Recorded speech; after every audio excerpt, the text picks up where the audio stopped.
I couldn't. I love the night. That's the only time I feel really alive. That's what David wanted. Blood, I was to find, was a necessity as well. A vampire in love with a slayer. It's rather poetic. I am the monster that breathing men would kill. I am Dracula. Good evening, my fellow vampire lovers. The sun is very down, and it's time for me to record an episode of my podcast, The Beautiful Dead, but not just any episode. Nay, nay. This is a bonus episode. I have specifically been waiting for the right person to talk to about this movie, and the time has come. Welcome onto the podcast, The Beautiful Dead podcast. My beautiful. You came out of the coffin for me. I'm so excited. Introduce yourself. Hi guys, my name is Blake. I'm Blake and Eggs on Instagram, and I'm so excited to be doing this podcast. Like seriously, we clicked so well. Amazing. Like whenever you came on Killer Point of View, and Amazing. I'm just like, yeah, like we are ghouls for life. Like Oh vamps yeah, for life. Oh yeah. Get used to her because she's going to be on here a lot. But here's the funny thing. So every once in a while, I open up my podcast for requests, and I do like a whole request month. So one of the times I open it up, somebody said Death by Temptation, and I'm like, what is that? I'd never heard of it. So I looked at the little snippet, and it said like a sexy succubi is killing libidinous men in New York, and I'm like, oh my God, Like definitely I'm check it out. hooked. So I found it on YouTube. I watched it. The next day I went on the Killer Point of View and you mentioned it. And I was like, it's meant to be. Wow, It's meant to it be. was literally meant to be. Yeah. Hadn't heard that title for 45 years and then heard it twice within a week. And I was like, okay, meant to be. Wow, And I'm literally so excited. So excited. So as I just said, we're talking about Death by Temptation. This movie has everything. It has an LED phone from Spencer's that I wish I had had when I was a kid.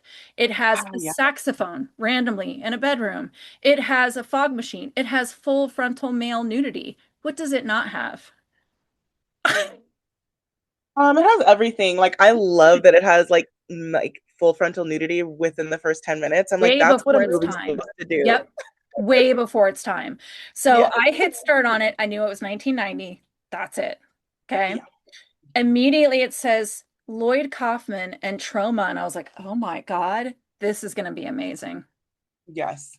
It's going to be amazing. Just the music, Yeah. just the opening. I sent a quick video to my friend Tony and I was like, this is going to be incredible. I already feel it. When The did you music see was it for so the first cool. time? Yeah. Oh yeah. Do you remember? Okay. I also have some tea to spill actually. Go. So I saw it this year for the first time when I was asked to be like part of this project on I think the podcast, like the streaming is Miami Fox streaming. And it was like such a big deal to me because they were doing like a Black History Month segment. And so I actually watched a bunch of movies that they suggested. And like I had never seen most of these films. So it was really cool to, number one, like get in touch with like, you know, that Black horror culture. And when I saw this movie, I was like, I will never forget it, even with the one time that I had seen it back then, because it was so stylish. Like the relationship between our two main characters is so good. Like you care about them so much. And for seeing this movie like 4 months ago, I'm like, this is one of my favorite like vamp, well, not really vamp, but this is one of my favorite horror and Black horror films, like for sure. It reminds me of Ganja and Hess. If you've seen Ganja and Hess, it reminds me of Ganja and Hess. Abby, I know you and I have talked about Abby. I watched that too. Yes. I don't know how I missed this one, but I'm so excited. This one, yeah, me too. I'm really happy when you had said like, because even when you were on the pod, you're like, oh my God. And then I was like, oh my God. So what are the odds? I know. What are the odds? I know. So this is the great thing about this podcast is I find these gems. And then I'm just like, this is why I do this. This is why I do this, to find these amazing. So I will tell you on IMDb, it's listed as dark comedy, which I guess there's some comedic elements, horror, obviously, and drama. Yeah. Maybe. There's like, it's like messy, but Yes, I was like, I wouldn't call it a I'm like, drama. I wouldn't either. It's more camp for sure. Like, there was not much depth in terms of the drama, but there was depth in other places. I guess. Well, I mean, we'll talk about it at the end, but let's just dive right in. Let's just do this. Yes. Okay, Death by Temptation from 1990. Again, you can watch it on YouTube right now, my friends. You can pause, go watch it, and come back, or listen to us and go watch it. Either way, trust me, it's fine either way. All right, so we dive right in. We have a bartender. He's answering the phone, and he's basically like, "Hey, girl, we had a good time, but you're a big girl. You know how this goes. You need to just get rid of the baby. Tell me what the amount was, and the check will be in the mail." And I'm just like, this is like the It was first 30 so seconds. cringe. Yes. Yes. Like First 30 first seconds. dialogue. Yeah, yeah. He's like, I gotta get to work. He hangs up. Then he dials again. And then he's like, hey, is he gone? We have the whole weekend together. And then he said something like, I have this fantasy. I want to wear his clothes. And then he's like, starts talking about all these kinks. And he talks about handcuffs and he hangs up. Clearly, we're supposed to know very quickly this is not a good guy. Right. Hmm. Mission Like right accomplished. away. Yes, Sleazy. mission accomplished. Okay. So he goes to clean the bar and his hand gets stopped by another hand with these long golden nails. And he pauses, and of course, sexy nails, sexy lady. There's like a pan up, and he Oh, lights so her good. cigarette. I forgot about when everyone just like smoked inside all the time. I know. Yeah. Yeah, I forgot that was a thing. Lights the cigarette, they exchange some lines, and he's like, and she goes, "You should meet me at my house later."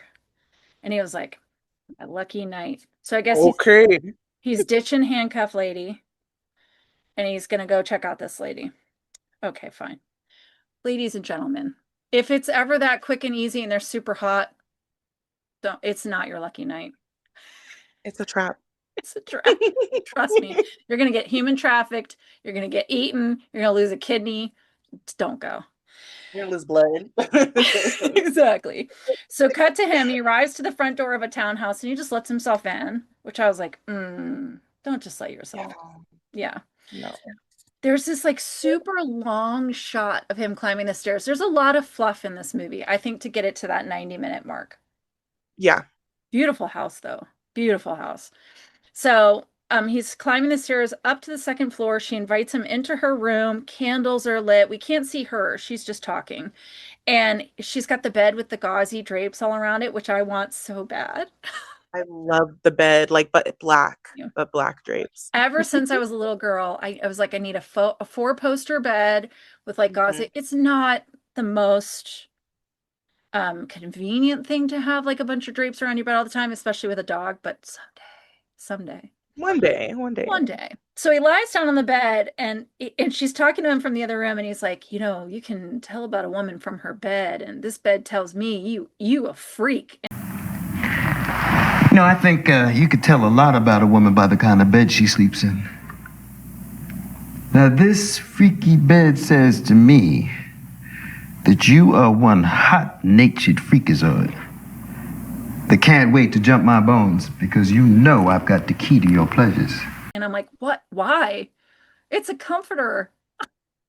Like, what egotistical, like, chauvinist pig thing do you think that this relates you to women and you know something about women? You don't.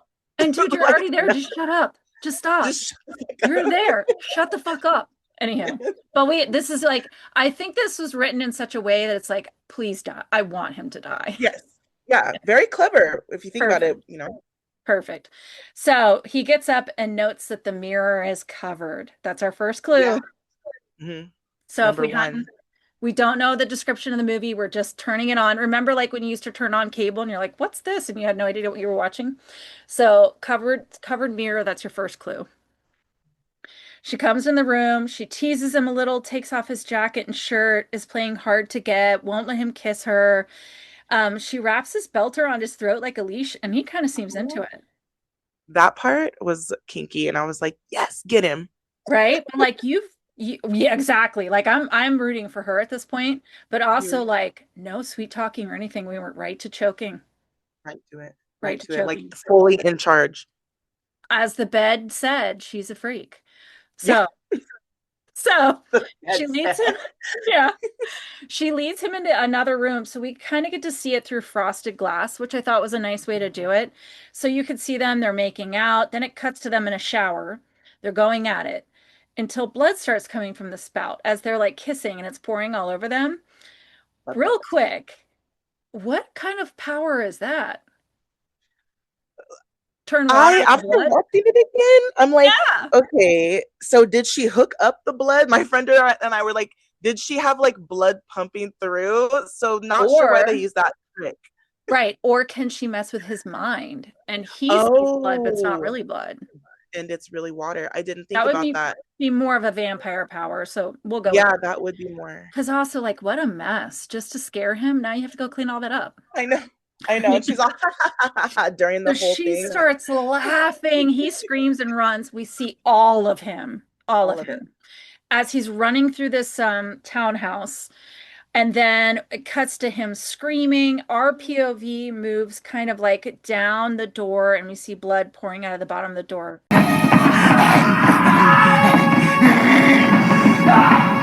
We're in. Love That it. Love it. love it. We're like, we are right in. So we already know Hmm. what we're dealing with. So now the card tells us we're in North Carolina. Hmm. A preacher played by Samuel L. Jackson? What the fuck? Yes. Temptation. There hath no temptation taken you, but such as is common to man. Like what draws you into the movie is like his picture on the thing on like the little profile too. And it's like, See, ah, I didn't know that. So I pull up IMDb. It's just a picture of her and then the description. So I'm like, I'm in. I didn't look into yeah, anything. Find it on YouTube, hit play. Samuel L. Jackson. What movie will that man not do? I know.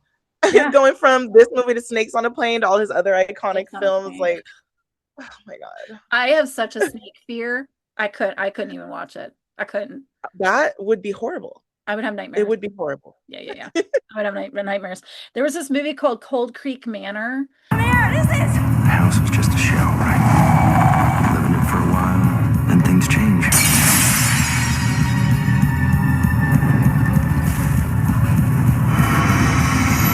Where they like buy this house in the middle of nowhere. It's a beautiful country estate, but like the locals aren't too happy about it. So they start harassing this couple. And one morning she wakes up, she pulls the bed covers back, and it's full of snakes. And snakes are like dropping. And there was no warning. I didn't know this was a snake movie. I'm telling you, weeks of nightmares. I'm so sorry. No, because it's like that is very jarring. Yes. Like, no. Weeks. Mm-mm. Weeks Won't of put on nightmares. Anaconda when we hang out. I promise. Oh, yeah. Anaconda's so silly though. That one's not quite as jarring, but like, Yeah. yeah, that one got me. Anywho, Samuel L. Jackson, he's a preacher. He's preaching to a congregation, but it's only a little boy. Such a And then beautiful shot. such a beautiful shot. And then suddenly there's a woman in black standing behind the boy. And we're watching him. I don't remember exactly what he was preaching about, but he's preaching to this boy, and this lady in black is just standing behind him. And it's not clear yet if he can see her or not. We're not sure yet. Then we cut to the preacher. He's telling the little boy, "You're going to go live with grandma." Then we cut to the preacher and a woman in a car. And the woman in black is in the road and she's screaming like, "Oh my God, that woman, that woman." And he guns it, intending to hit the woman, and then we see a wreck instead. So the little boy now is a man, and he was, I guess, having a nightmare, remembering this or having visions of this happening, because obviously he didn't see it, but somehow he has visions of it. His grandma comes in and explains that when his parents died, she took him in, raised him up just like she did with his daddy, because he's been blessed and he's special. And you're like, okay, well, every Nana says that. But You know. every Nana says that. But I think that was that first hint to like this is a generational thing. Because she's like, just like I did with your daddy. So I'm like, ooh, Subtle foreshadowing. yeah, I locked in on that one. Then in a flashback, we see the woman in black was at the funeral and lays a black rose on the preacher's cadaver and then leaves in a limo that day. So she can be in the sunlight. Yes, and we see sunlight with her multiple other times, Mhm. and you're like, okay, these elements are interesting. And we're going to talk about this all at the end, like what our theories are about this creature. But these are the things that I'm clocking just from 5 years of doing this podcast. So I wrote, I'm going to wager a guess that the sexy lady from the first scene is our woman in black. Just throwing that out there. It's like, I would agree. That's what I would think too. totally. Totally. What are the odds? But maybe. Wait, you're making me want to drink too. Yeah. Cheers. I want to keep nice and with the blade one, I tried out so bad towards the end. So I want to make sure I don't do that.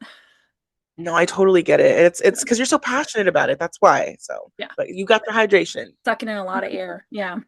Okay, so now this boy is a grown man. His name's Joel. By the way, the guy who plays Joel wrote and directed this movie. So Brilliant. James Bond the Third. Mhm. At the end of the summer, his evangelistic training will be complete, and he will officially be a minister. Grandma's like, but evil is real, and you have to be careful because evil will come for you just before you hit your goal. We see the image of the lady in black standing behind this pew again. So I'm again thinking this is some kind of generational curse. This is what I'm starting to put together here. Now we're in New York City. 90s New York City. So cool. We are back at the bar or the club. And before we go on, for ease of review, we need our monster to have a name. So I looked her up on IMDb, and the character's name is Seductress. So that's what we're going with. That's a good name. Good That's name. what she I think I is. interchangeably use like temptress and seductress, but yes, she doesn't have a name, okay? So this man enters the club, and the first thing he does is take his wedding ring off. And I'm like, Yes. oh, victim number 2, here you come. Number 2. He offers to buy the seductress some champagne, but she asks for like the expensive stuff like Dom Perignon. And the bartender's looking at the guy, and the guy's like, he's all, he keeps going down in pricing. I said, so, another prize of a man. She asks his name, and he says, John. And she goes, really? Because you look like a Norman. And his face just drops. he's all, Uh-huh. yeah, So, bitch, she knows. another power. She can like read your mind, I guess. But the way his face, I wrote, he's aghast. The way that his face dropped, I was like, that's good. That's really good. So she's like, why don't we get that bottle and take it back to my house? And he's like, okay. So easy. Thinking he's going to get lucky. These men are so easy. So easy. Crazy. I said, before we follow the seductress and Norman, we see another man at the same bar. His name is Dougie. And this is Bill Nunn, another big face. Yeah, I wrote his name down, and I was like, Bill Nunn is one of those guys. Precisely. Yeah, he just like, he pops up in so many things.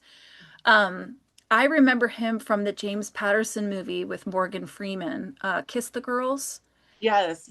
I have that on VHS. I just found it at like the thrift, and I was like, mine. Yeah, he played Samson, the partner. Oh, yeah. Yeah. Huge names. Wow, he did so good in this too. Like, I love how he did in this movie. Yeah, in the beginning, you're kind of like, what a doofus. And then the shift happens, and you're like, oh, okay. We need him. Okay. So he is trying to pick up 2 girls, but the one has met him before. And she's like, that's so funny because last time I saw you, you said you were a surgeon. And he's like, yeah, well, I'm a ninja surgeon. Yeah. He's like, well, I'm a ninja surgeon, He's like, I'm a kung fu surgeon. Sounds like something a 10-year-old would make up. A ninja. And he's like hitting on all the girls like this. And it's he's so just like funny. another skis. It's so funny. I have so many questions. Like, are you a ninja who's a surgeon, or do you operate on ninjas? Like, I need the whole backstory. I would have kept him going. I would have been like, I need to hear more. I would have kept that lie going. Yeah. Anywho, at her place, Seductress and Norman are doing the dirty, and she licks a peacock feather. Yeah. But the actress in me was like, ooh, to lick a feather would be like, Oh, but she licks a feather, slides it over his face. He's very horned up. He's got his eyes closed, and then suddenly the feather, it does it, she does it a couple times, and the pacing is so good. And then all of a sudden it's a So dagger. good. Mhm. Just dragging against his skin, like, and he's all I know. And I know it's not real. completely. I know it's fake, but then the dagger tip over the nipple had me like, Yes. Ugh. The acting was so good. His body acting was so good in that moment. It was repulsive. I said that had me clenching. Like, Yes. she slices his chest and starts to feed. And I wrote, P.S. The blood is 100% watered down red acrylic paint. It is so red. It's almost as So red as the red. blood Tom Savini used in Day of the Dead. And Like, I it is so swear, red. yes, and I swear it's the same blood that they used in Ganja and Hess. Because if you go back and watch Oh. that one, it's very red and very thick. And so I'm just like, okay, but it pops. But also you're like, well, It maybe still looks like paint. they couldn't afford the good stuff. And it is what it is. That's fine. Mm-hmm. So I wrote, we're 19 minutes in. There is so much to unpack, but we're just going to push through. No, we can't do anything else but keep going. I was so in. I paused it, went and made popcorn because I was like, this is an experience. I was in my bed. Juliet was with me. She was also enamored. I was just like, I mean, yeah. That's how I felt too. I was like, this is a good movie. It is. It's so unique. Yes, it's unique is a perfect word to say. Yes. So. I am one of those people that I'm like, at this point in time, I've seen thousands of vampire movies. And sometimes I just want something like take a big swing. Just take a big swing. Yeah. Whether you land it or not, I'm going to be like, that was a big swing. And I always respect that. And we always will now for this movie. I know. That's why I'll hit a point with this podcast where I'm like, it's so much work. I have so much on my plate. Maybe I should stop. And then something like this happens where I was like, nope. We bringing it out, baby. I gotta keep going. Okay, so now we're in what I assume is a dream sequence because it's like flashes of someone running down a street at night with fog. There's a woman in a sheer robe kissing a man, and then son of the preacher man wakes up. He's sweaty. Clearly, he was having a nightmare. Now, cut to a phone ringing in an apartment, and oh my God, I don't have a landline, but if I did, I want that phone so bad. A lot of stuff in his apartment were really quirky and unique. Like the phone was very awesome. 90s. Very 90s. Yes. Kay comes running in. Kadeem Hardison. I'm like, holy shit, this cast. Like so handsome. Literally like such a hot happening actor like at that time. Totally. Perfect casting for Kadeem. I'm sorry. Totally. I was like, name? Kadeem Hardison, and he's called K, just the letter K. Yeah, his character name. Okay, he's just I was like, I don't think I ever heard anything other than just K. letter. Yeah, just K. So, Joel is calling him, and that was when you had to run in and try and catch it before the machine got it. Yeah. He was like, oh, whoa, hey, who is it? Whoa, yeah. It's Joel. We find out they're brothers. So Kay left New York City, or Kay left North Carolina, went to New York City. He's now an actor. And at one point in time, he's like, "Is Grandma all up in your ass?" I was like, and he's all, I'm sorry, but because he knows he's respecting him. It's such a brother interaction. Yes, they do so good. I know. Kay's the black sheep of the family because he ran away. But Joel's like, can I just come to New York? I just need to breathe for a couple minutes. And he just needs to like center himself before he takes this big leap of officially becoming a minister. He wants to breathe. So we learned that Kay is in action movies. He's like a big action movie star, which comes into play later. Now we see Norman in the bar. And he is next to a girl. Oh, I'm sorry. Now we see Norman from the bar. And he's waking up next to the girl from the bar, the seductress. He looks in the mirror and realizes he has scratches all over him. And he's like, how the fuck am I going to explain this to my wife? Why would you do this? And she just starts laughing. Honey, I've given you something there's no cure for. It's going to grow and grow until it consumes you. Yeah. She goes, "That's nothing. I've given you something there's no cure for. It's gonna grow and grow until it consumes you." And her voice like warps down and Oh, she laughs. yeah. And then she's like, "Get out. I'm tired of looking at you. And I think breakfast is waiting for you." But can we just say, Uh, side note, I want to, what do you mean? What did you give him? Did you turn him? Like, I right. need more. We never find that out. We don't. It's very much like that scene happens and then you don't find out anything. But Yeah. the cuntiness that she brings in that moment, Incredible. it's unparalleled. Incredible. And I have a theory that's going to tap into that, and we're going to talk about it here in a few minutes. But the way they like warped her voice down, so he's like descending the stairs, and her laughter is like warping throughout the house. It's such So a good good. evil laugh.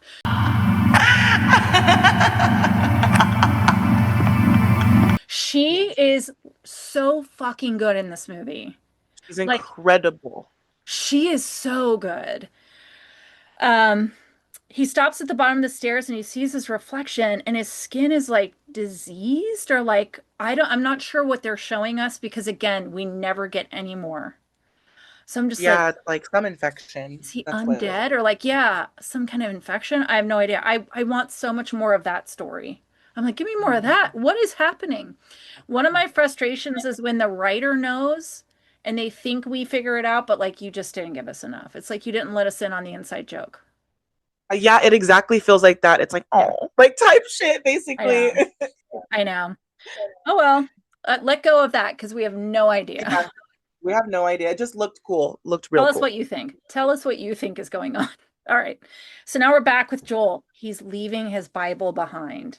And he's like, you need to stay here for now. So I assume, because this is a huge trope in vampire films, he's questioning his faith.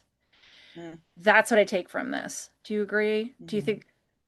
I would agree. He's because even when he's talking to Kay, he Yeah. seems so conflicted. Like it's more than he just needs a break. He's like freaked out and doesn't know. So Yeah. I Like, do definitely I think that that's really want him. to do this? Like, is this really what I Exactly. want? Right. Like he knows it, his dad died. It's like, do I want the same? I I don't know. know. And I'm trying to like not see it through my lens, but like that makes me think growing up in the South in like a very Christian area, it's like, did grandma almost kind of push him towards this because this is what his dad did and his dad before him? Is this what he wants? But I think that's something we see a lot in vampire films, which is they're questioning their faith, and then the moment of truth is their faith real or not? So I think that was kind of what they were leaning towards. I definitely see that for his Okay. character. Okay, cool. Mhm. Yeah. All right. And I have another theory that we're going to talk about at the end. Um, Yeah. then I love this shot. There's a shot of the seductress and she's like bathed in a red light and she's sitting on her bed and it's like she's aware of Joel. It's like she Yes. can see him or she knows what he's doing or she knows. So I think this is her luring him towards New York City because at Hmm. one point in Hmm. time, I think he even says like she brought me here. So I think he does say that. yeah. So she's like totally in red and it's like all blue around her except for this red light on her face and it like pulls back. It's such a good shot. Oh, beautiful. Like the lighting, the way this movie plays with lighting, Yes. cinematography, they use like smoke machines and Mhm. like they really, really do a good job of creating that like dark, like Yes. whimsy, like dark fantasy vibe. Totally. And not they're like not even for a second do I forget that they did not have a lot of money. So Right. what they did with this on such a small budget, I think is admirable. Yeah. And like for it to be so stylistic and so cool, Yeah, like they really did use whatever the hell they had to like turn it totally. out. Yeah, and I think I read somewhere that the house that they shot in, that was her house, I think belonged to like Samuel L. Jackson or somebody. Um, Hell yeah. yeah, I'll have to Free look it house up to again. shoot in. I'll post it here on the video, but it belonged to somebody that they like basically let him use the house. So pretty cool. Wow. That's So awesome. along with this shot of her in red, Joel looks out the window in North Carolina and sees the woman in black like outside. So I don't know if she's Mhm. like throwing her image or that's just implying Hmm. that she is watching him. Like they want us to see that like she knows that she's She sensing knows. him. And something about him is like, I want to go there for some mysterious reason. Totally. And so while he's looking at the woman in black, he can hear his grandmother's voice. And she's like, remember, when you're one step away from a holy life, that's a crossroad and it's up to you to look both ways. What a fucking great line. This is something that I have just thought about for so long after watching this film, because she's basically like, boy, you're going to be tested. Correct. You're going to be tested. Correct. Like your daddy was. Totally. I think one of the best things I ever learned in my life, someone said, instead of looking for your next path, just look for your next stone to step on. And then the next stone and the next stone. And then before you know it, you're on your path. And I think about that idea of like destiny or fate or like trying to look at the whole huge picture. Sometimes it's like, I just need to know what my next step is. And I think that's where Joel was in this moment of like, I don't know what I'm supposed to be doing, but I think my next step is to go to New York to figure it out. Because my brother's already there. I have a connection. But does he really want that, or is she luring him there? That's true, because this movie, she has so much alluring power from the very first shot. Yes. So it could be that she's just that powerful. Especially with this line. This line of men. Their lineage. Yeah. Totally. I think we're like getting ahead of our listeners. I'm sorry, but I promise we'll get there. Sorry, guys. Sorry. Okay. The seductress is hunting again. She's back at the bar, and at the other end of the bar, there is a man who's being hit on by another man. And he's like, I know you. I think I've seen you at other gay bars. And our first man is like, listen, I just want conversation. I don't want drama. I'm not on the prowl. So it's clear that this is a gay man. Yeah. Pertinent. Put a pin in that. Then we get back with Dougie, who gets a drink thrown in his face. Poor Dougie, not. Wait. And then he goes, I don't even care because she was too skinny. She got a welfare butt. It's like, boy, you are so scummy. Like his character, I get it. He was supposed to piss us the fuck off. She got a welfare butt. She got a food stamp butt. Yeah, food stamp butt is better. Like that shit would be a dumper big. I'm talking about wealth. I cannot. The writing, the language. Oh my God.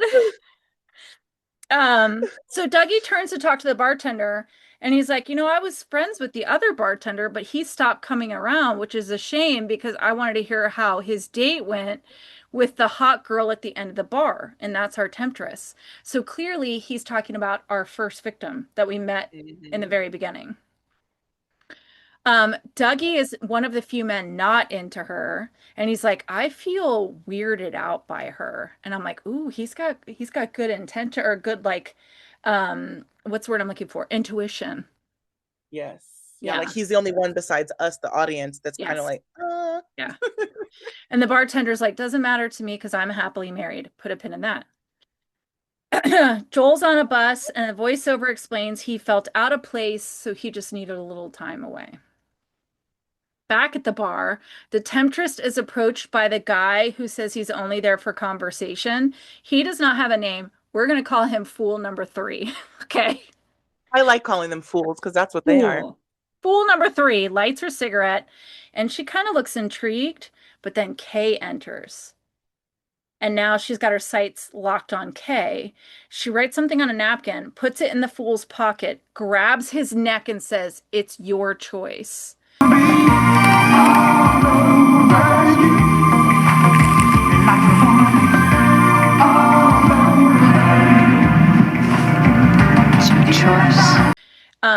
And I noticed with the acting, because I've watched it 3 times now, he like reacts. I think she's very strong. I think that was like our hint that she's extremely strong because he looks very uncomfortable. I didn't think about that, but you're right. Because even in the beginning with the first fool, when she was like pushing back on him, remember when they were kissing and she was pushing on his face? I was like, okay, girl. Yeah, so that's to show us. And then she sucks on his ear and says, with women, it's way better. But with a woman, it's much better. At least with me. It's much better. And I'm like, holy. Ooh. And this fool, I can't tell if he is scared or turned on, but he's got something happening.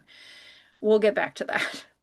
Um, so the implication at first is like, well, he's gay.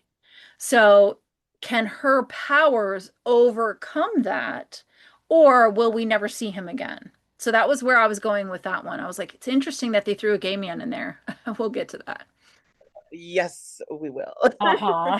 So she heads to the back and goes to sit in a booth, getting the attention of Kay, who's like, oh, she's beautiful. So he goes over and she's like, you look so familiar. And he goes, well, I'm an actor. And she like fangirls over him and asks for an autograph. And this is the moment where I was like, oh, I see what's happening. She becomes the girl that's the most attractive to that victim.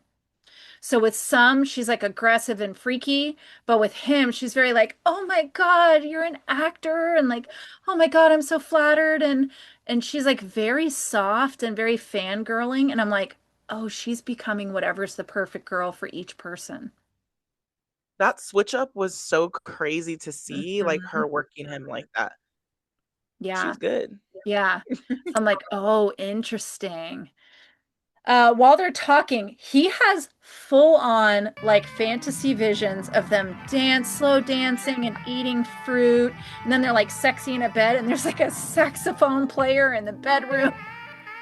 Then she's feeding him grapes. The grapes are hilarious. Like, so, like, what is this, a painting? Like, I'm like, That's so funny. I will say I love a good grape. I love a big green crunchy grape. Definitely. But I was like, I, this is obviously what he wants in a woman. It's like feed me grapes and yeah. So yeah, yeah. I like work. Yeah, exactly. So she gets his attention back and wants to keep the night going, but he's like, I have to go pick up my brother. My brother's in town. So he goes, my brother Joel, and she reacts. Unfortunately, my partner Joel is coming from out of town, and I have to meet him and get him set up and tuckling and all of that Big Brother stuff. I'm sorry. So now she's realized that Kay is Joel's brother. Yeah. Kay says, let me go pay the check. He stands and he turns to ask her name, and she's vanished. Oh, Gone. that was so like spine tingling. I know. I know. Joel's in the lobby waiting for his brother who arrives. They're excited to see each other. They go up to the apartment. Again, it's like definitely a bachelor pad. There's all kinds of stuff happening there. Joel's like, you don't look like the guy I went to the school of ministry with. Look at you. You look good, right? Look at you. Sharp as a tack. You don't look like somebody I went to the school of ministry with. Ooh, the school of ministry. Joel, that seems like ages ago. And Kay's like, oh, that was ages ago. So I thought that was so that we know that Kay has some biblical knowledge, and possibly that will come in handy later. It really doesn't. I was like, I thought there was going to be some kind of showdown. No. No, not at No. all. And Kay has an automatic weapon and knives on his mantle. Like fully loaded, and the Fully the loaded. sirens are going off the whole time. And what I was thinking too, babe, is like he is a famous actor. He said been in like 3 sequels or 3 movies. Mhm. Yet still the sirens, still the small apartment. Like Mhm. it maybe that kind of goes to show you still, even as a black actor in Hollywood with a large role, like, it still wasn't that good for him. They weren't. Or even it's lower budget action films, but he thinks he's bigger than he is, which is why he is Oh, attracted to a fangirl. that's true. That's true. Maybe. It's the narcissism and the self, the like, Yeah. um, yeah, you know what I'm trying to say? Like Hmm. all into himself, his ego. Yeah, totally. Because he has his like movie posters on the wall too. But like, who gets sent home with a loaded real automatic weapon from a movie? Not the prop, the actual automatic weapon, and then just lays it on the mantle. On the mantle, I know. In the 90s in New York City. Like, you know what you're going to do? Someone's going to break into your apartment and now you've given them an automatic weapon. Giving them a weapon, you idiot. I was like, this is crazy. Anywho, the next day they're talking about their day in the city. They had a nice Brothers Day in the city and they were eating pizza. And I was like, oh, pizza, New York pizza. York pizza, especially. New York pizza. And also, the TV that's between them is just static. Turn it off. Who just sits next to a static TV? I can't. I wonder if that was like a stylistic choice. Maybe Like for like the, I don't know. I don't know. that But TV that was was, creepy though too. oh yeah, it comes back into play. So maybe it was to draw our attention to it. Hmm. Hay is telling Joel, you got to get out. You need to be around people. You have to interact with the public if you're going to be a preacher. You can't isolate. You have to connect to people, which I thought was like a really good conversation. Hmm. Hmm. I thought it was too. Yeah. He really cares for him. He really Yeah. cares for Joel. But it also shows us that like Joel doesn't know anything but his grandma and this ministry and this tiny little town. Like he's very sheltered. And very naive as well. Yeah. Kay tells Joel about the woman he met the night before. Kay is in love. He is smitten. Smitten. While he's gushing about her, we see fool number 3 has arrived at the townhouse. And she is so mean to him. No one comes here without an appointment or unless I bring them here myself. He's horribly mean to this one. Slams the door in his face, brings him in. So my thing is, so at first I was like, maybe she's pissed off because Joel's in town, but that doesn't make sense because she wanted Joel to come to town. Again, this backs up my theory that she becomes the perfect woman for each person. So he must be into it because he goes in and has sex with her. So like he's into it. He's into like a mean, assertive, rude woman, I guess, because she gets really rough with him too.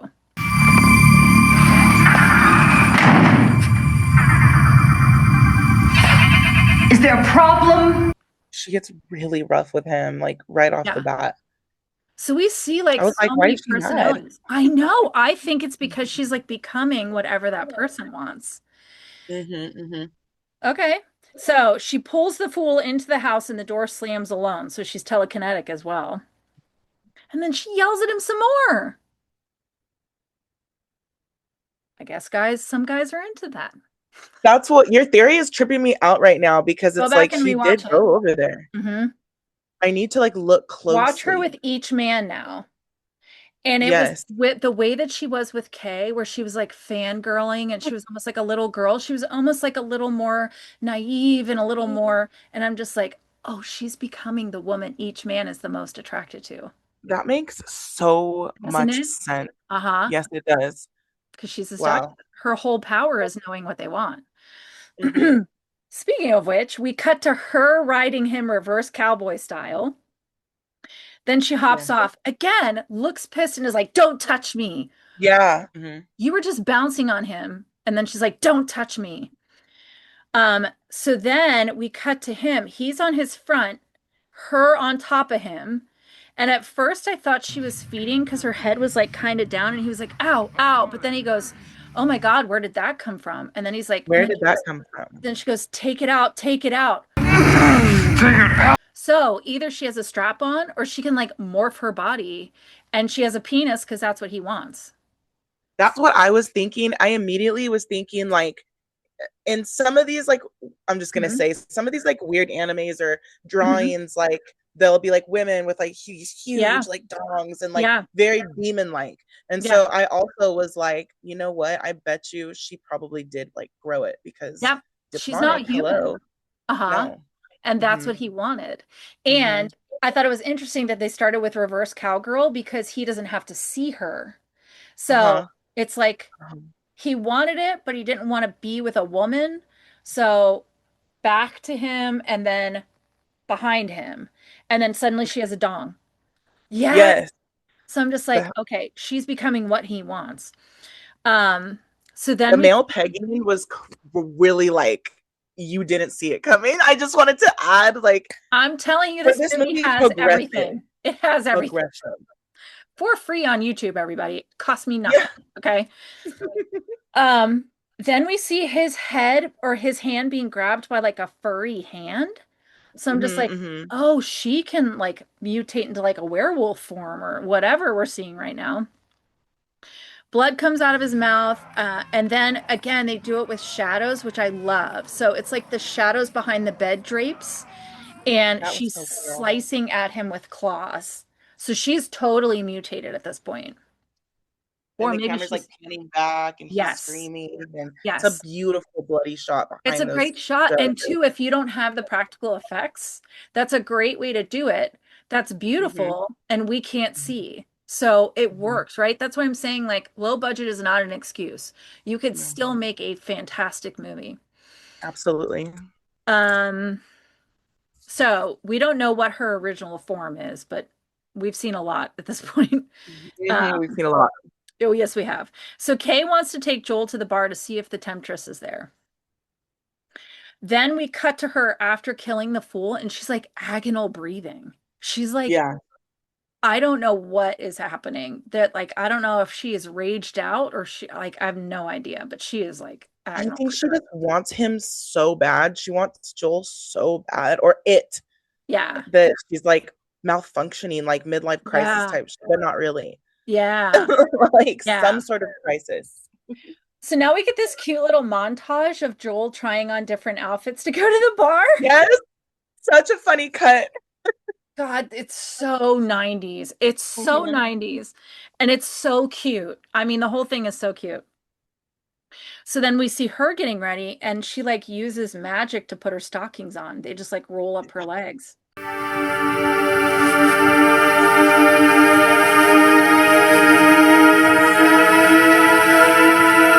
That was a cool shot, like a reverse shot, obviously, or maybe they had like a There was a fishing wire. string. Yeah, you could see Mhm. it, but I still was like, It perfect. was great though. Love it. Dougie is at the bar offending women again. He says, he says, I'm not a stranger to wet pants. I'm on a first name basis with pussy. I wrote speechless. I'm speechless. This fucking guy. Like we if you guys do a drinking game for this movie, you can definitely like drink every time this fool says some cringy ass shit. It's funny that you say drinking game because in September and October, you guys are hearing this now. In September and October, I'm stepping away from vampires for the most part. They still show up. And I'm doing movies set on or around Halloween. And Ooh. we're doing a drinking game. Every time a character in the movie makes a stupid decision, take a drink. So there's been a lot of take a Love drink, that. take a drink. They split up, take a drink. Um, So later that night, Kay arrives with Joel and they see the temptress. And Kay is like, oh my God, there she is. I'm so ready. But instead of Kay, she's interested in Joel. And Yes. she acts like she's never met Kay before. I'm sorry, I don't believe we've met before. In fact, I'm sure of it, but it's so nice to meet you.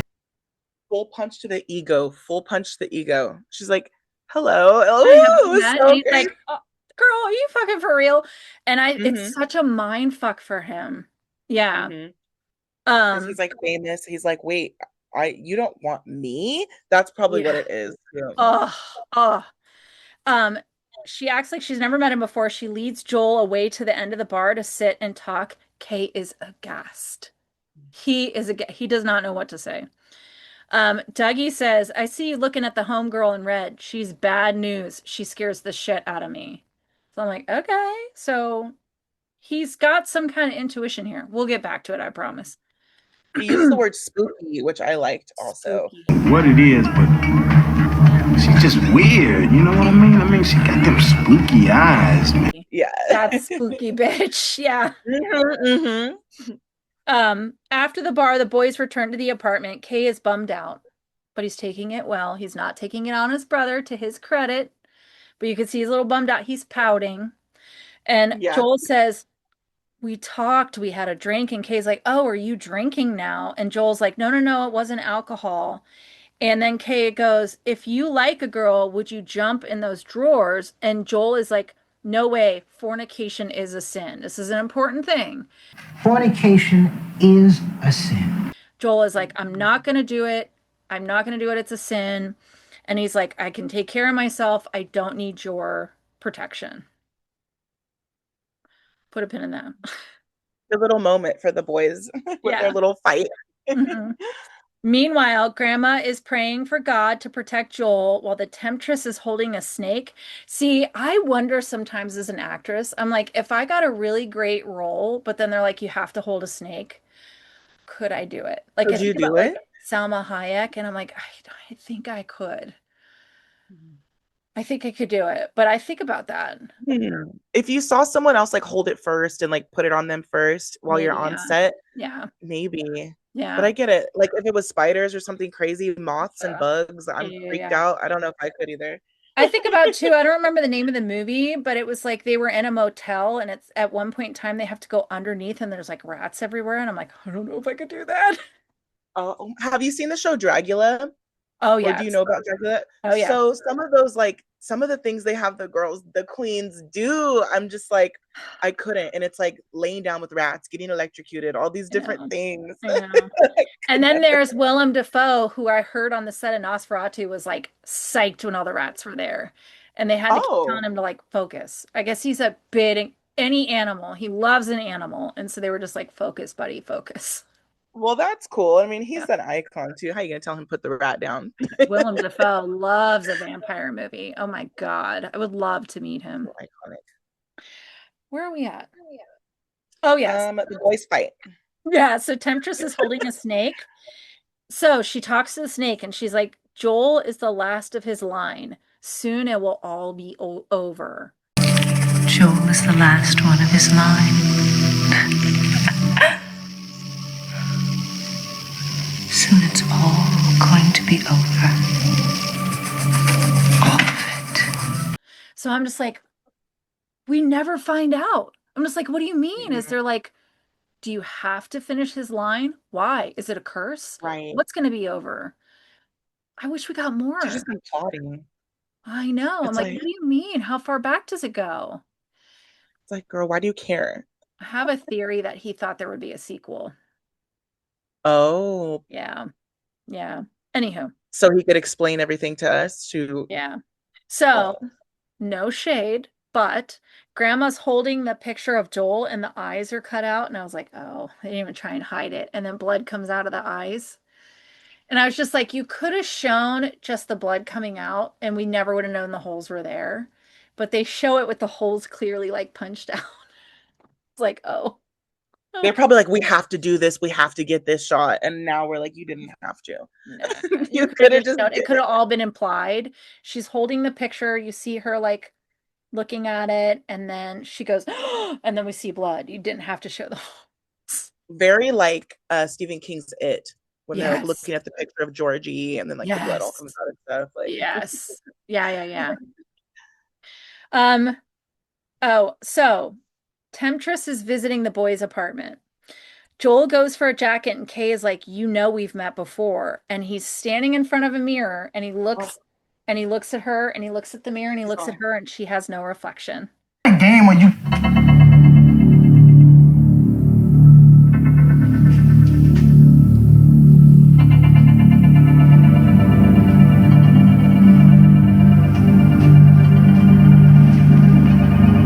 Something wrong?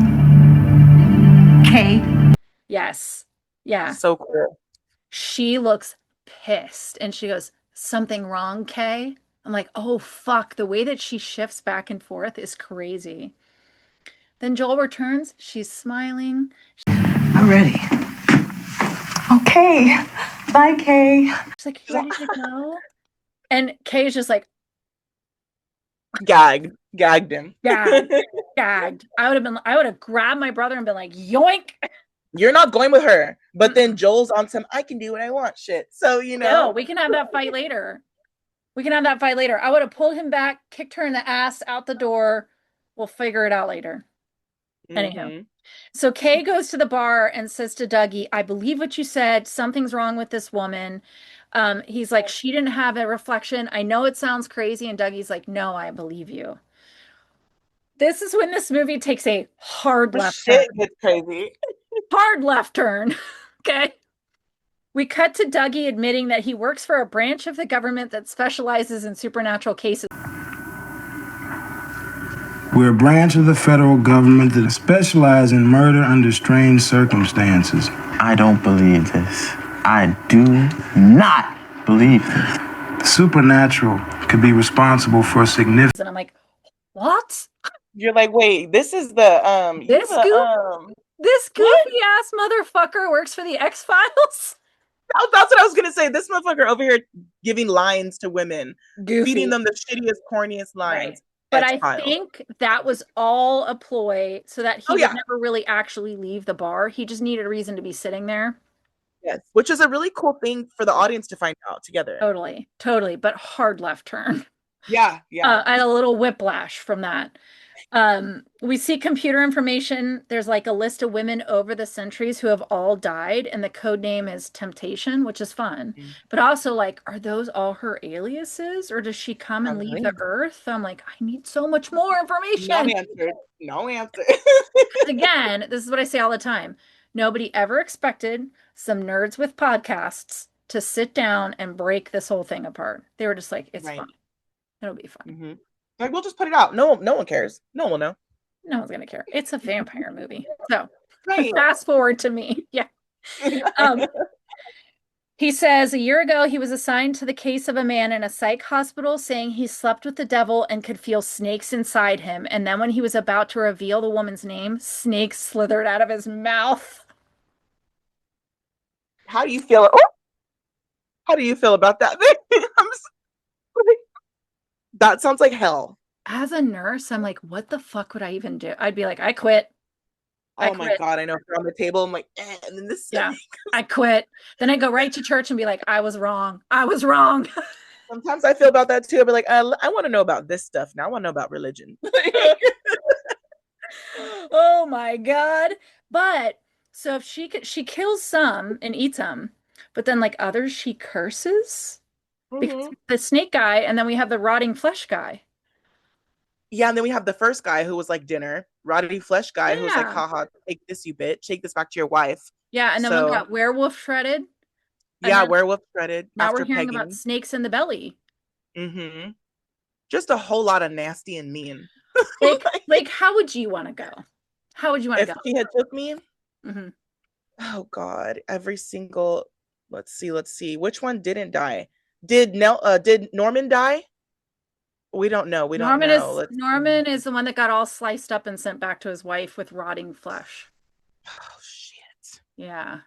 Do I have to choose one of the ways that they went, or do I just say what I would want? Just come up with your own.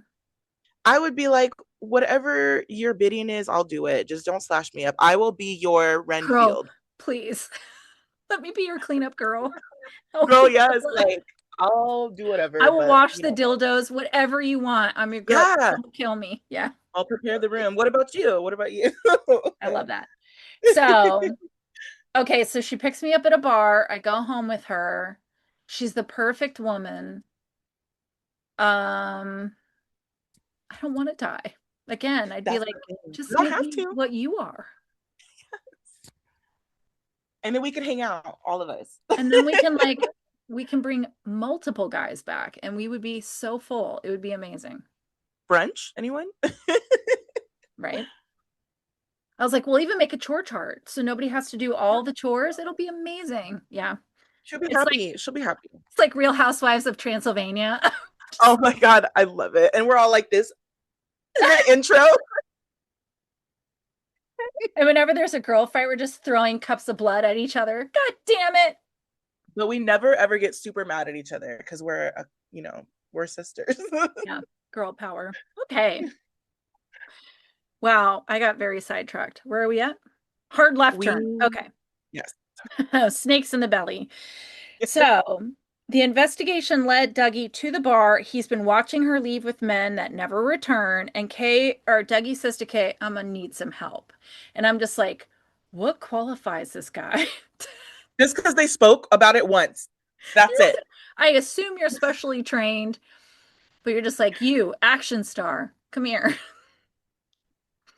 Where's the rest of his unit? Right. Like, they sent you out alone on this? Right. I've been like, I retire. No, as soon as you said snakes. Yeah, as soon as you said snakes. I'll take my pension. Thank you. Cut to Joel on a date with the temptress who knew that Joel was a minister. She makes a comment. He's like, "How did you know?" And she's like, "I just can sense it." She admits she's met many ministers on her travels and just knew from his demeanor. She says he's been studying a long time. He needs a break. And she goes, "How do you take a break from God?" Well, tell me, Joel, how does one just simply take a break from God? Great line. That is a good line. And it's also very like snippy and snooty, like totally like turning her nose down to it. So good. Yeah. Yeah. Yeah. How do you take a break from God? I was like, oh shit. Joel says, I just want to help humanity, which is actually very sweet. Like you said, he's very naive. Very naive. Yeah. This is a great scene. So Kay and Dougie go to a psychic named Madame Sonia. If I didn't get the lead role, I would want Madame Sonia. That was a good part. She had a cool, like, even though it was a short role, like she had a memorable part. I loved it. Dougie says, we're here for a woman that we believe has been dead before. What do you mean? We'll talk about it at the end. She says, this thing is the very nature of negativity in mankind. It exists in every inclination towards hatred. It threatens the part of man that seeks God and good. This spirit uses sexuality to hold morality hostage. It wants to trap the soul in a fallen, lustful state of existence. I'm like, dang, that's heavy. That was so heavy. And it's just like, oh, okay, well, that's what we're working with. That's what we're fighting against. Shit. Yeah. I was like, oh God. So obviously James Bond, who wrote this, he's got some heavy religion in his background or in his life because all of the wording is very biblical. So I was just like, wow, it almost feels like he's working through some things with this movie. Right. Yeah. And maybe Kay is like the person he wants to be, right? Maybe, But yeah. like maybe Joel is the person he connects with a little bit more. Yeah. Well, I'll say this now. I was going to save it for the end, but it might put stuff into perspective. I don't know if you remember, but at the very end, it says dedicated to James Bond II and James Bond. So both his father and his grandfather had died, and they had died within just years of each other and not that long before this movie. So the second time I watched it, I thought about that and I was like, there all this stuff about like lineage and wiping out the men and fate and destiny and like carrying on a legacy. This movie really does feel like trying to come to grips with things that just take our loved ones away, you know? Exactly. A way to like put his pain into art. Yeah. Just trying to wrap, it's kind of like when Anne Rice wrote Claudia in Interview with the Vampire. It was like her dealing with the fact that she lost a very young child and like death can just come and take somebody. It's just gone. They're just gone. So I do think there's a lot of that in there with a lot of this plot. While we're seeing the scene with the madam, we're also seeing the temptress who's trying to seduce Joel, and it cuts back and forth between the psychic and the scene of the seductress trying to coerce Joel. Madam explains that it incarnates in the flesh of a woman periodically, so we know that's not her true form. The goal of the seductress is to truly destroy an actually innocent person, like a truly innocent person. So we assume that if she can seduce Joel and get him to fall off the wayside, that this will be like her ultimate. I don't know what happens. Like her goal. Yeah, we don't know. We don't know. Yeah. The madam says Joel's ancestral line was here to teach what is right, and Joel is the last. She lured him to New York. She could only achieve a real victory through the destruction of a truly innocent person. Someone like your Joel, who is the very last of his ancestral line left alive. The temptress, and this is where we get it, the temptress is an ancient demon. So she was she's never been human. She is a demon. And its name is Temptation. And the second the madam says its name is Temptation, we see the temptress react. She's like, it's like the power of the name. Yeah. Like you have power over its name, which is another like thing very biblical in movies. Yeah. Very biblical if you have the demon's name. Yeah. Kay is asking, how do we lay its soul to rest? Dougie pulls out this crazy fucking line. He goes, we can decompose the body with holy water, cutting out the beating heart and burying it in hallowed ground. I'm like, that is very specific. Just like straight up, nothing else. Where did that come from? Also, that doesn't happen, by the way. And did he do it before? Like, is that how we knew it? Again, we don't know. Yeah. Anywho, so he's like, decompose the body with holy water, cut out the beating heart, bury it in the hallowed ground. And I wrote, and Kay has the appropriate reaction because that's some freaky shit. And he's just like, he's like, us type shit? Like, what? That's a moment where I'd be like, am I getting paid for this or is this voluntary? Because, like, fuck that. Literally. This was a great moment. The demon screams, the madam grabs her head, and then she is possessed by the succubus. You fools! You dare to make war against the beast! Very good. So good. With the lighting and everything. It was so good cinematography. So good. There's a lot of interaction, but she goes, you think you can fight the beast and live? I'm like, oh my God. And they run. They peace out. They're out. Mm-hmm. Appropriate response. Literally appropriate response. Like, she is the evil. Yeah. On the date, she comes back from the bathroom and goes, I need to go home and lie down. Like, the switch is crazy. Then she kisses him. And this was interesting. I caught this on the second watch through. The flowers at the table are now dead. Oh, yeah. Yeah. Mm-hmm. And you know what? As you're talking, I did not even realize you're making me remember while she's with Joel, like, she stepped out and then the boys are at the place with the fortune teller. Mm-hmm. And I'm like, wow. So yeah, she really did go back to Joel, like, everything's fine. As she was just like demoning out. She goes to the bathroom. She's like, do you think you can fight the beast and live? In like a mirror. And then she's like, I gotta go. I have a little bit of a headache. Like, so fucking crazy. So good. But also, we all know people like that. I'm just saying. Yeah, I work with someone like that. Thank you. So this implies that, like, either her presence kills life or she drains life from the flowers.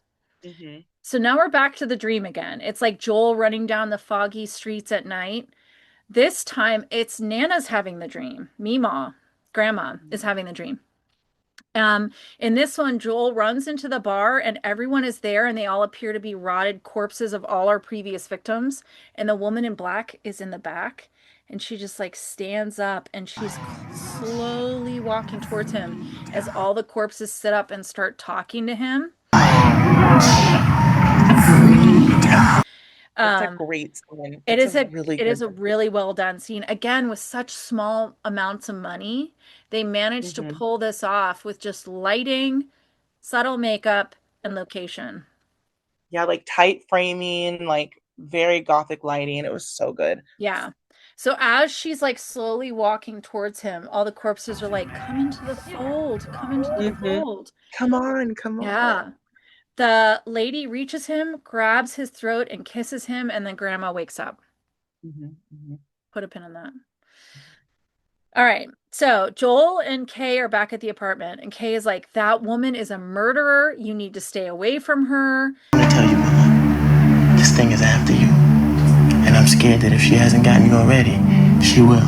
And Joel's like, I smell alcohol on your breath. I don't believe you. And Kay is like, if you don't believe me, pack your shit and go home. Just get out of the city. I don't care if you're pissed at me. Pack your shit, get out.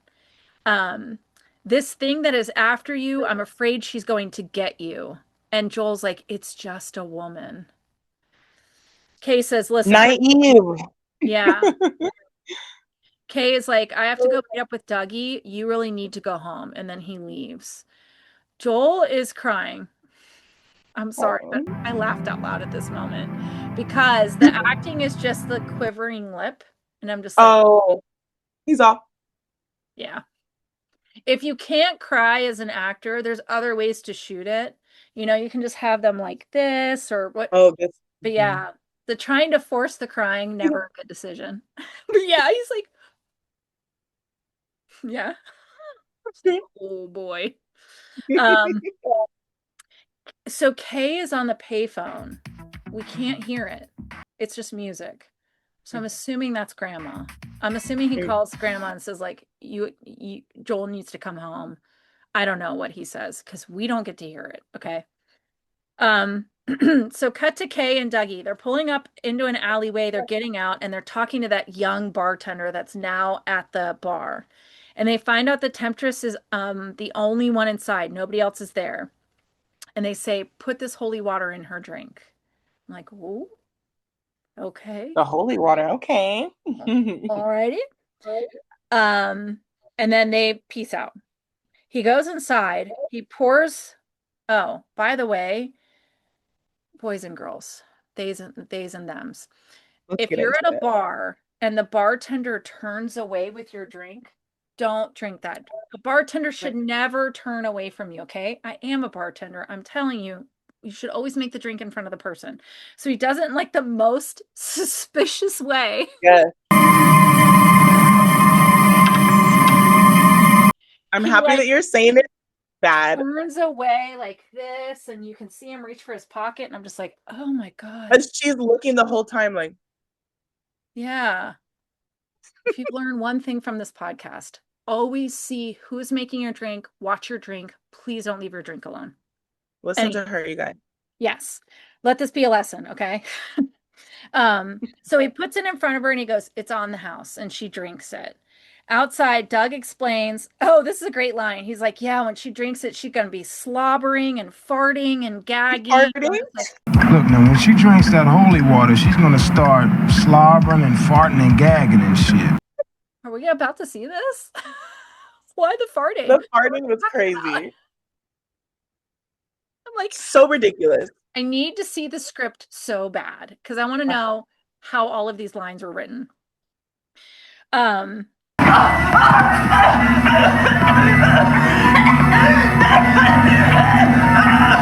Inside, she starts gagging. She falls to the ground. She's seizing. They come in with a knife. Dougie straddles her, but she starts using her powers to like move stools and blow up bottles and stuff. And then she mind controls Dougie to start pointing the knife towards himself. Yeah. So cool. Kay is like trying to wrestle the knife away from Dougie, and the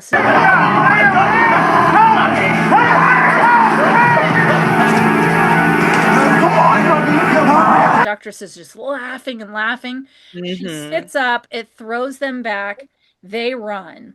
And she does this thing where she goes like from lying to standing, and when they do it, they have this like laser beam sound effect. I rewound it and watched it like 3 times. I'm like, yep, that's definitely a laser beam. It's like phasers from like they could have just made the effect. Like the sound did not match. It was such a weird choice, a style choice, because to me it sounds like the laser guns from like Star Trek. Like pew pew. It literally did. I was like, that's it. Just make her stand. Yeah. But that was so creepy. So then in a demon voice, she says, you will now fight the beast. So good. Outside, Kay's car is stolen, which I was like, oh, New York City. So what decision do they make? To split up. They done fucked up Aaron. Aaron, you just pissed off a demon. Safety in numbers, people. Safety in numbers. Literally safety in numbers. She's still going to fuck you up, even if you're together. But, like, why would you split up? It's so stupid. And they run in, like, 2 different directions. Men! Oh, my God. Yeah. They did not do. They didn't think it right. They didn't think it's true. Yes. So Dougie is running when the stolen car heads towards him. He runs away, and then we get he gets like a stranger to stop. He climbs into the back seat of the stranger's car, only to see that the driver is the bartender, who still has the holy water. He's a human servant, I guess. Just go drive!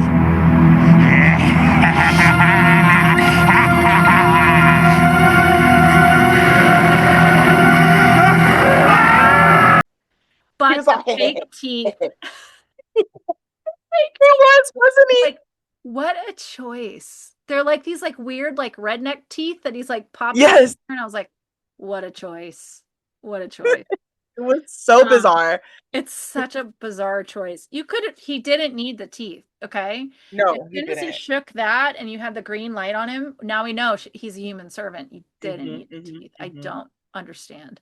Teeth. And I wrote, I think he's supposed to be a human servant. It was giving Hills Have Eyes, like Texas Chainsaw Massacre mouth. Like Can that's I what I was like, say, okay. like, the scariest thing that I could ever come across of all the horror films I've ever watched, inbred mountain people. My God, yeah. Whether you're going camping or into the Yep. mountains, like it's not good. I would 'Cause take it is on a fear. anything else before that. Anything else. Yeah. Because you don't know how many of them there are. And so yeah. Like, Yeah. Best case scenario, they kill you. Worst case scenario, you become like their mountain wife and you're like locked somewhere and like, no. used for breeding only. Yeah, girl. No, no, no. We Yeah. gotta keep the strap. We gotta keep the loaded clip. Like, Yeah. yeah. So then we see the lady in black is in the back, but you can see through the veil. It almost looks like the Gremlins, like from the movie Gremlins. You have to go back and look at the Oh my mask. God. She totally looks like a gremlin. I need to like look at that part because I don't like if the shroud was I didn't see her.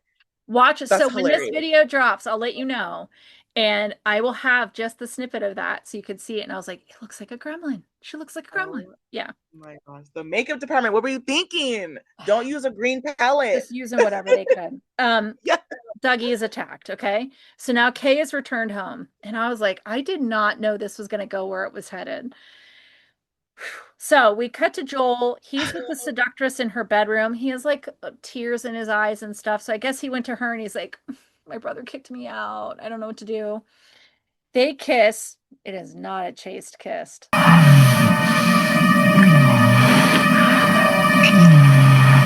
Well, let me tell you, they kiss. Very passionate. But then he pushes her away. He's like, no, no, no, I can't do this. But you liked it, so you already went far enough. I mean, she's gorgeous. Okay. Seductress offers him wine. She's like, he goes, no, no, no, I don't drink. And she goes, even in the Bible, they drank wine. Valid. Very valid. She pours some and then puts her like finger in it. And I was like, I don't know if that's supposed to be seductive, but did you wipe your ass? Like, no, like what? No, thank you. No, thank you. I don't care if it's, I can't think of anybody I would allow to stick their finger in my drink. My two celebrity crushes, Salma Hayek. I freaking love her. Oh my God, gorgeous. And Alexander Skarsgård. Oh, I still would not allow them to stick their fingers in my drink. I'd be like, thanks, but no thanks. No thank you. What about their tongue? No, I'm just kidding. Yeah, I would. And then they gotta kiss you after. You're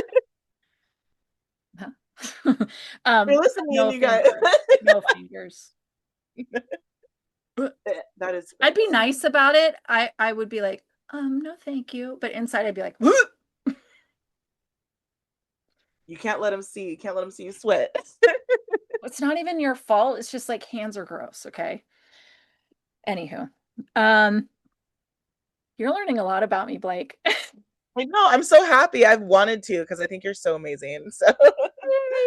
All right. So she offers it to him, and he's like, no. Again.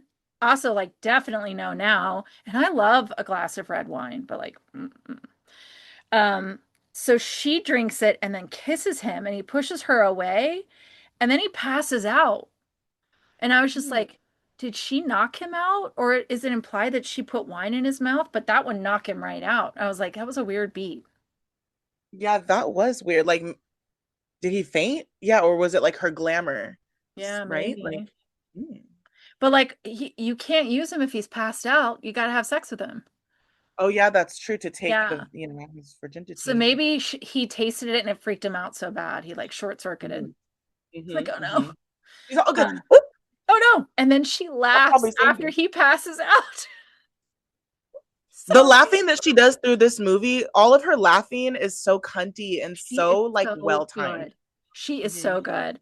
Everybody in this movie does their level best.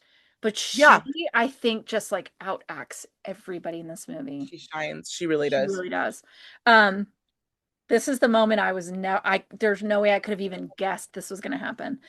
In the apartment, the TV is turned on and it's playing what I thought at first was one of his action films, but then the K on the TV starts talking to the K in the apartment.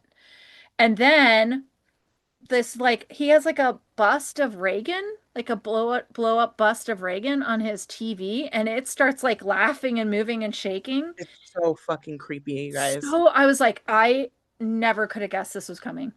He drops down, he touches the TV, and then it like pulls him in and eats him. It like eats him into the TV.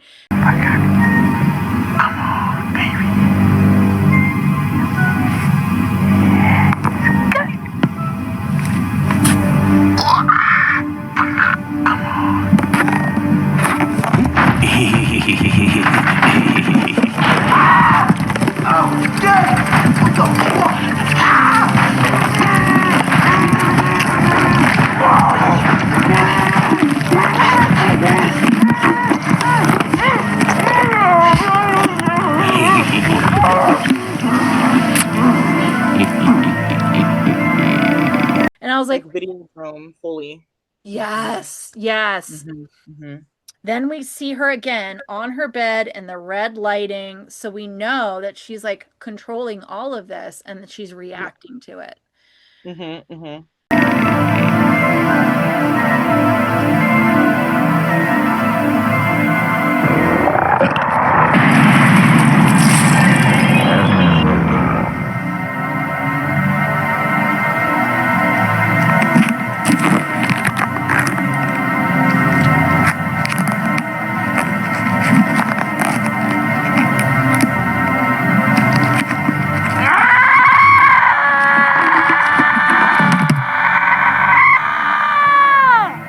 So the TV then spits out guts and blood and the knife that it was in his hand, and then a face pushes out of the TV and screams. It's very Nightmare on Elm Street. Yes, very Nightmare, very The Frighteners, like so good. Oh, The Frighteners, and I know I love that movie.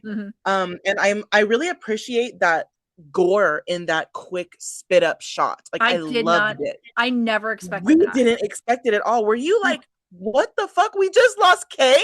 I was like, I thought for sure. I thought he'd final girl it. I thought he'd make it to the end and save his brother. I thought they would bond and like save each other and they'd go back to New. Like I thought Kay would make it to the end for sure. You think James did that because he's like, I lost my dad and my grandpa, and the Other viewers thing too are going is to like lose someone? they keep mentioning that Joel's the end of the line, but what about Kay? Kay's his brother. Oh yeah, so you had to take Kay out before and then to take Joel. Yeah. And we'll get back to it at the very end, but again, I wonder like is she sending that to him or is that actually happening? Because at what point in time did TV start eating? I thought we were just dealing with a demon. Right, I thought we were, and then it turned into full blown like I said, like some fucking Videodrome type shit. Like my mouth crazy. dropped open. My mouth totally dropped open. That was I a great loved it, but I was horror like, moment. Doesn't even feel like the same movie. Yeah, it didn't. They gave us some really good horror right there. Totally. And I'm that's one of those scenes that'll stick in my brain for the rest of time. Yes, girl, forever. I'm so glad we watched this. I know. So Joel wakes up in his childhood bedroom with the seductress asleep next to him. His dad comes in and he's like, sinner, fornicator, I'm going to teach you a lesson. He pushes Joel back and Joel sees the temptress is now gone. Joel says, you're not my father. Who are you? Samuel L. Jackson leans over with a green light on his face and he has a demonic voice and he says, don't you know I'm you? Oh, this poor boy, he'd been through so much. Left the house once. Like when grandma said evil's gonna test you, maybe a bigger heads up. Right, I know. Like, can we say yeah, more mom, like more grandma? And like, does she know that all the men are wiped out by evil, or like I need so much more of the backstory? I know. Then we hear grandma. And the father turns into the seductress. We're back at her house now as grandma storms in. You, Joel. Hurt my baby. Grandma showed up. and she attacks the succubus, but the succubus uses power to throw grandma back, and this kind of snaps Joel out of it. He fights, so the succubus, outside of snakes, something that always gets me, and I mentioned this with Brian too, is anything involving joints snapping. Oh yeah. She That's a pushes huge him thing in back, movies. and she snaps his wrist, and his like wrist bone comes Like, out. oh, I Yeah. know. That was some good gore. Oh, and the snapping sound, like, oh, throws him across the room, and then she sets her sights on grandma.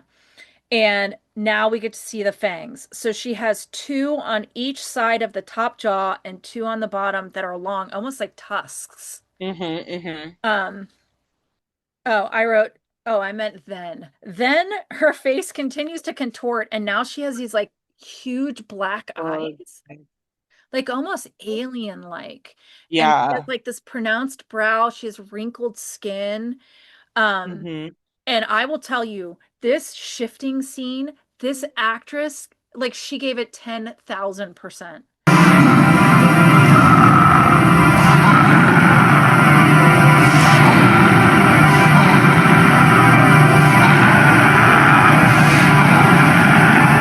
She did so well in Oh, turning into her full demon form. And then just even the long nails still too. Like it was fucking creepy. I know. And the thing about a movie like this is if you do not go in all in 100%, if you do not go in, it makes it stupid. So like the only way this works is if you give it 1,000%. And oh my God, does she give it 1,000%? Oh, she did. She Yeah. really, really did. Like the body movements and the screeching and just everything. She's scary. Yeah. But yet still like kind of beautiful. It's so fucked up. Yeah, it's one of those things. I say this all the time. I say it about Lestat in the new Interview with the Vampire. It's like the thing that's so powerful is you know you should stay away, but there's part of you that would still fall for it, and she captures that perfectly. Yes, she did. Joel comes to as the seductress is strangling grandma. So Joel finds the strength to stand, and there's like the reflection of the cross is like on him. The lighting is on him, which was again very Ganja and Hess. Cool. Yeah. Very Ganja and Hess. He sees the cross in the Bible on the floor, so I guess grandma brought it in her purse, and when she got thrown back, it probably fell out. We see a flashback to Daddy Preacher Samuel L. Jackson at the pulpit while the woman in black stands behind little Joel in the pews. That no man may take thy. So the implication, of course, is like this is the moment that they all knew this thing was going to come for Joel at some point. This road. Yeah. I wrote Meemaw. I just kept changing her title. No, I love it. Meemaw, yeah. Meemaw's being strangled, and now she's being lifted up off the ground by the succubus, but thankfully still able to talk and yell. And she says, "The power is in the word, Joel." So Joel finds the strength to cross over to the cross with his broken wrist. And this is interspersed with his dad preaching. And his dad also says, "The power is in the word, Joel." It reminded me of like swing from Signs. Swing. Oh, yeah. Swing. Yes. Yes. He said, "The power is in the word, Joel, and the knowledge of that is your weapon." He grabs the cross. He rises up. He faces her. He says, "This is between you and me." So finally she drops Meemaw. This is between you and me. It's always been between you and me. Grandma got strangled for like 5 minutes. She got strangled for a long time after being thrown at the wall. Really She's long like 18. time. And let's just say, bounces back. Totally fine. Yeah. Then this light appears above Joel. Okay. What is your take on this light? It's like you don't know if it's like good or if it's like good or evil or good or evil. Like I don't know. Like where is he drawing his power from? I wrote, is this supposed to be the light of God? Or is it symbolizing that his faith has returned? And like now he's at full faith? I'm not totally sure what he was implying with that. He said, "We're just going to have him backlit," basically, to make it look cool. It's his movie, right? Mhm. The demon reacts, and Joel says, "Demon, I rebuke you to the pit of hell." I rebuke you to the pit of hell from which you came.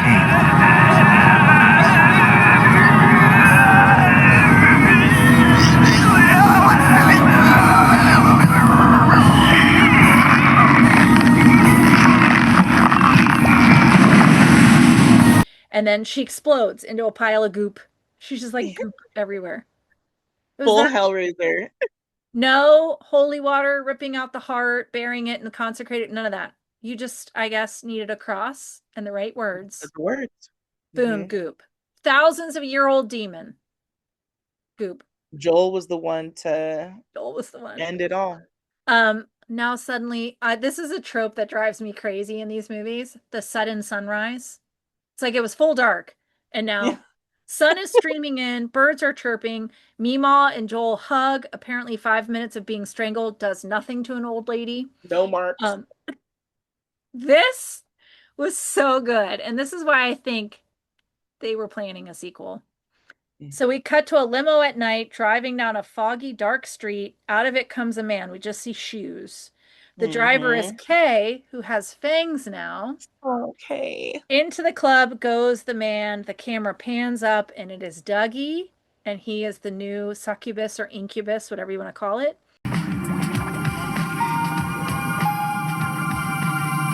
You should use a cigarette lighter next time.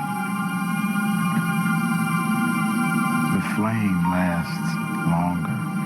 A voiceover from Joel repeats what his grandma says, that faith without works is death.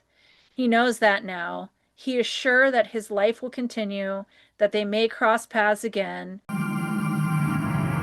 Faith without works is dead. And I knew that now. Yet as my life continues its journey along winding crossroads paved with fate, I can almost say for sure that we'll somehow meet again. And then we get credits. And this is when we get to see that it was dedicated to his grandfather and father, who passed away within 3 years of each other. And that was 8 years before this film. So I was thinking, like, working through loss and legacy and things like that. It had to have been so hard for him. Yeah, especially that quickly. So it was grandpa, or no, dad first and then grandpa. And then So, grandpa. yeah. Gosh, So this movie. the movie ends, and I was just like, I just stared. Same. Because you're just like, it's so unique. You're like, that was fucking crazy. Yeah, and it's flawed. There are some flaws. Like, my thoughts personally is the writing and the directing I wouldn't change. But I would have replaced him and put a stronger actor in that role, because he was surrounded by such good actors. And You're talking about Joel? it made his it made his acting very weak by comparison. And I think that the character fell flat because he's not an actor, clearly. What do you mean, why haven't I been calling you back? Why don't you call me back? Somehow I didn't get your message. Oh. If he had just given that to somebody else stronger, I think this movie would have been way more well known. But it's his movie. He wrote it. He directed it. If he wants to star in it, he's allowed to do that. But that was my one thing where I was like, I think if you had put a stronger actor in that role, it would probably be a way more talked about movie. And the vampire stuff was very confusing, because, like, she's a demon, but then she's I like, wrote a note about that. yeah, killing some, but turning others. And now Kay is a vampire. Dougie is a succubus or an incubus. I'm like, and like in that scene with the undead men in the bar, it's like, okay, they were all there. So like, are they all vamps? Like, is it Night of the Demons? Is it demons? Like, what is it? Like, Night at the there Demons. were vampire tropes. That's one of the ones Do you like that movie? That's like one of my favorite movies. We'll have to talk about that. I'm doing it for Halloween. And guess what? Are you? Yeah, I'm doing it from one of my Halloween ones. And I got a blonde wig and the blue headband and that's Alice in Wonderland dress that she wears. P.S. I look horrible as a blonde, but I'm going to do it. Okay, wait, because I will dress up as the other girl, the pink girl, and we should totally take a picture. Totally. Like with her lipstick and she's all I love that. And that But like the dance that demon she aspect does. is crazy. That dance, yeah. Anywho. Night of the Demons. You know what I think it is, Blake? I think like all of the visions and dreams and stuff were sent to him by her.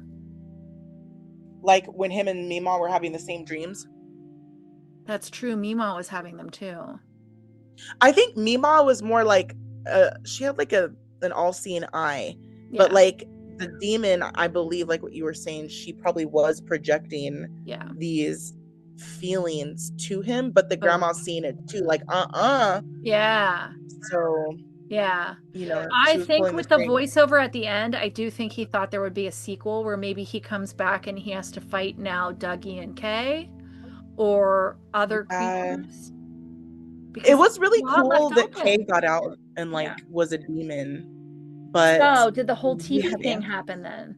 Or was that like something that she put in his brain while she just killed him? Yeah, because he got blued up. So how was he at the end of driving the car? That's what I'm saying. It's like it's a great scene, but it felt very out of place. It felt out of place, and it's like, what's really going on? What's really happening? Like, we get that the spiritual warfare is not over. Like, it's about it's about perversion and lust. And like one thing I wrote is that the temptation, it's not like an evil woman, it's like a genderless cosmic force. Yeah. And so how do we see him in blood and pieces, but he was put together? So it does also like lead me to believe, like you were saying, like he might have really thought there was going to be a sequel. Yeah. But for what we got, it was so cool. It's just a cool movie, and it's everyone should unique. watch this movie. It's so unique. 1,000%. It is free. You can watch it free right now. I highly recommend you watch it. And I want to see if this actress was in anything else, because she was so good. You know what? Okay, Cynthia Bond. Is that her name? It said she switched to being an author after that. Which is fucking awesome. Like a best-selling author. No shit. But I don't know if she had any other roles. But like for this movie, for her to, the first thing you see with her was her nails. And you're like, oh. She was in The Heat of the Night. Do you remember that movie? I think I have it on VHS. Oh. Somewhere. It was a movie and then it was a show, and my mother was obsessed. Was it black and white? In The Heat of the Night? No, it was early color. Early color? Okay. Yeah, early. Oh my gosh, I forgot about In the Heat of the Night. Yeah. Oh my gosh, that was on for 7 seasons? Holy cow. I'm gonna have to watch season 1 through 3 at least. Yeah. But yeah, she was so good. And so the movie ended. So the way I do it with my podcast is I watch it once and take notes. Then I screen record it. And so then as I'm grabbing, I'm watching it again, and I'm getting more of the specifics and the details, and I'm catching more. So by the time I talk about it, I've watched it 2 or 3 times. And the first time I was just like, how have I never heard of this? I know. How does nobody talk about it? It's so unique. It needs to be talked about more. And like, that's why I really appreciate you having me come on your pod to talk about it. Because first of all, you're supporting Black people. You're supporting Black creators. Like, watch this shit. Yeah. And second of all, it deserves it.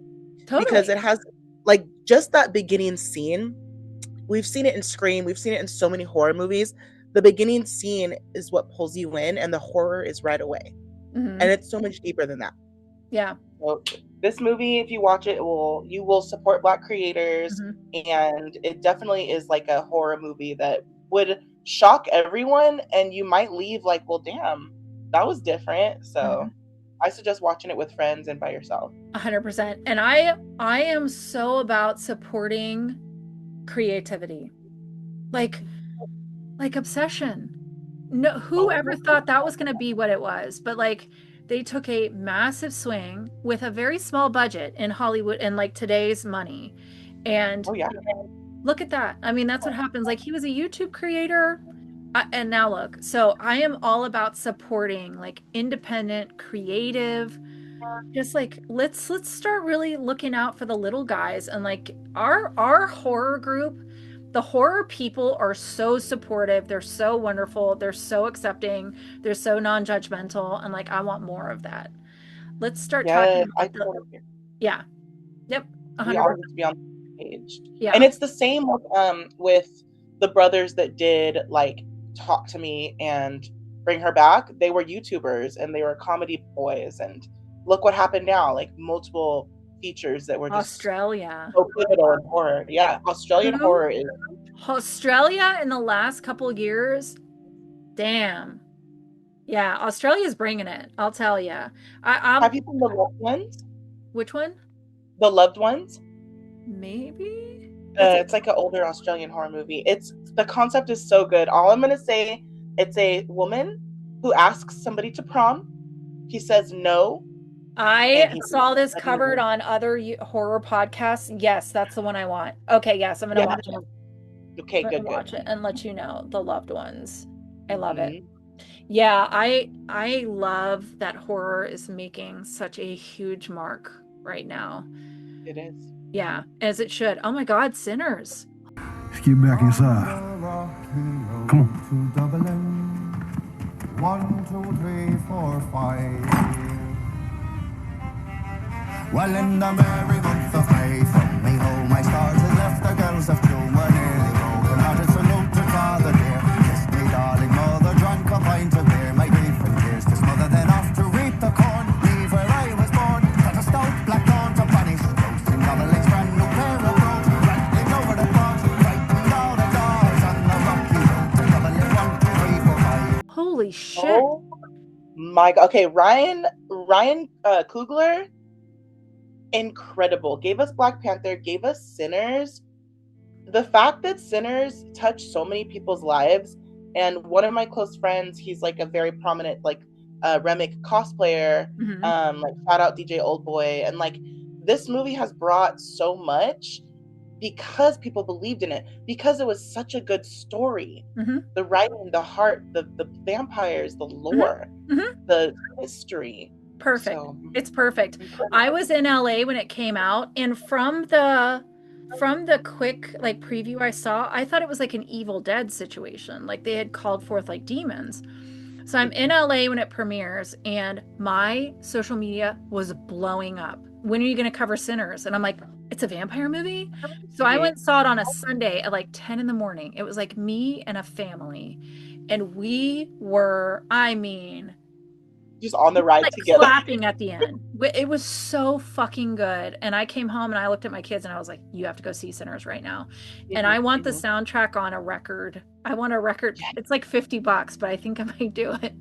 The soundtrack. It's totally worth it for your collection. Oh, the soundtrack is so fucking good. Oh my God, it's so good. And there's so many movies where like the soundtrack like complements the movie, and you know, we talked about like Queen of the Damned, other movies, Bram Stoker's Dracula, but the Sinners soundtrack, my goodness, the songs that were created are transcending your soul. Holy shit. And the lore is so strong. The rules are perfect. Like they took not just the story seriously, but the vampires. And I say this all the time, like if you're going to do a vampire film, know your vampires first and then build everything else around that. You cannot go in it half-assed and like, I don't know, maybe they do this thing, maybe they do that thing, I'm not sure. I'm like, no. You have to know your vampires. And oh my God, Sinners. I love hearing you say you have to know your vampires, because there's many different types of vampires. Totally. And none of them are wrong. But whatever you're creating, if you could see it, obviously I don't share it, but I have a board right now that is covered in notes, and it's from my vampire books, because I'm on number 6 now. So at this point in time, like I have to make sure I stick to my own rules, my own universe, my own creation, because it's so important to me. I knew the vampires before I knew anything else. And that's the way you have to build that kind of universe, because once you have your vampires, once you have your rules, I said this with Brian, I'm like, if you as a writer write yourself into a corner, that is your corner now. You have to figure it out. Yes. I love that you have like your sticky notes to like remind you and like you probably walk up and you're like, okay, you know, like I know where I am and where I'm heading in terms of like this chapter or what's next. And I appreciate that like so very much, and you building the story. I'm gonna get your book. I'm gonna start reading your books. I'm gonna get them for my best friend Jessica, and her and I are vampire lovers, and like our favorite movies to watch are, we always watch Interview, Bram Stoker's Then Queen of the Damned, and then Nosferatu, like all day Saturday. Beautiful. So it's a beautiful lineup. Yeah. My books are like if Grey's Anatomy and True Blood came together. Wow, that is such a really cool and interesting and very unique like description. Especially you as a social worker, you'll get it. Yes, you'll get a lot of what I'm doing. Well, I have kept you for 2 hours. Thank you so much for joining me. This is only the first time you're going to be on this podcast, so don't you worry. She will be back, and then when I move to New Orleans, we will be doing something together, and it's going to be amazing.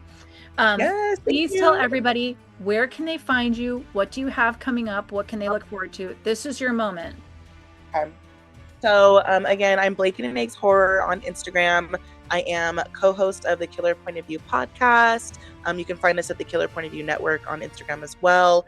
I have a couple different projects coming up that are going to involve like the Texas Chainsaw Massacre movie breakdown with Killer Point of View. And then I am hoping to work with Creature Pod and Miami Fox streaming again for our Z is for Zombie segment and other future segments. So I'm just very thankful. Thank you so much, love, for having me come on your pod, and our friendship is only going to flourish, you know. So it's just the beginning. It's just the beginning of forever. If I am ever turned, I'm turning you. Just yeah, I want to be turned. You know this. Totally. We're making this happen. Thank you so much for coming. I'm obsessed with you. I adore you. I will let you know the second this drops, and then don't worry, you'll be seeing more of us together in the future. Yes, you will. All right, girly. I'm going to let you go. Bye. Thank you, Queen. Bye. I'll see you later, baby. Bye. Bye. Bye. 1, 2, 3, 4, 5. Well, in the merry month of May, from me home my stars had left the girls of June.